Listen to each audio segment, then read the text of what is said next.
দেখো এই যে প্রশ্নটা বলেছে একটি তড়িৎ কোষ একটি বাহ্যিক রোধ আর এর সঙ্গে যুক্ত, কোষের তড়িৎচালক বল ই ও অভ্যন্তরীণ রোধ ছোট হাতের আর, তো বড় হাতের আর এর মান কত হলে বিভব প্রভেদ তড়িৎচালক বলের অর্ধেক হবে।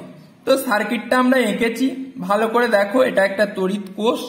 এবার আমরা যেটা লিখব বর্তনীর মূল প্রবাহ মাত্রা, বর্তনীর মূল প্রবাহ মাত্রা এটাকে আমরা আই দ্বারা ডিনোট করি। এই যে প্রবাহ মাত্রা তোমরা দেখতে পাচ্ছ আই, আই ইকুয়ালস টু তাহলে আমরা কি জানি ই বাই আর প্লাস আর, তড়িৎ কোষের ক্ষেত্রে প্রবাহ মাত্রা এটা হয়।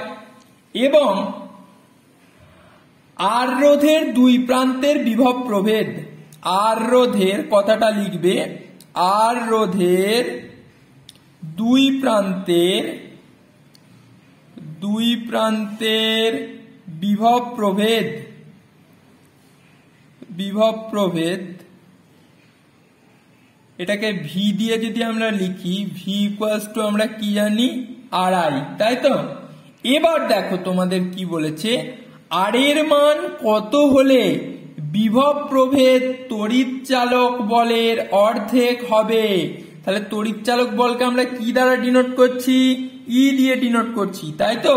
তাহলে শর্তানুসারে আমরা কি লিখতে পারি এই আর আই সমান ই বাই টু, মানে বিভব প্রভেদটা কত হলে, বিভব প্রভেদ কত হলে এই সেটা আর এর মানটা তড়িৎচালক বলের অর্ধেক হবে।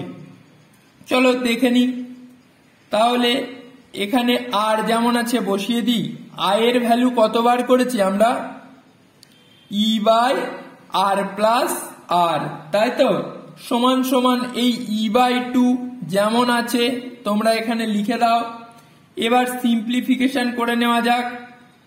তো চলো দেখে নি, এই ই দুটো কি হয়ে যাবে ক্যান্সেল হয়ে যাবে, তো উভয় পক্ষে ই দিয়ে ভাগ করলে তাহলে কি পড়ে থাকবে আর বাই আর প্লাস আর সমান সমান কি হয়ে যাবে 1/2 হয়ে যাবে, তাই তো।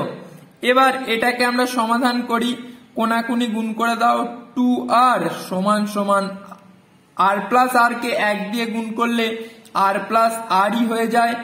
এবার দেখো এই 2r থেকে এই আরটা এদিকে এলে কি হয়ে যাবে মাইনাস হয়ে যাবে, তো 2r মাইনাস আর সমান সমান আর, তাহলে 2r থেকে আর বাদ গেলে কি হয়ে যাবে আর, তাহলে আর ইকুয়ালস টু কি হয়ে যাবে বড় হাতের আর ইকুয়ালস টু ছোট হাতের আর।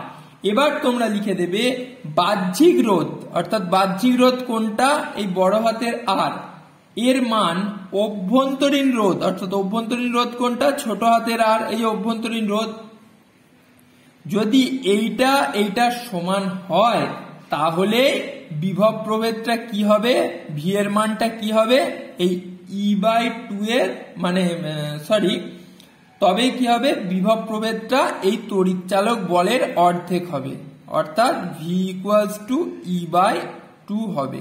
আশা করি বুঝতে পেরেছো।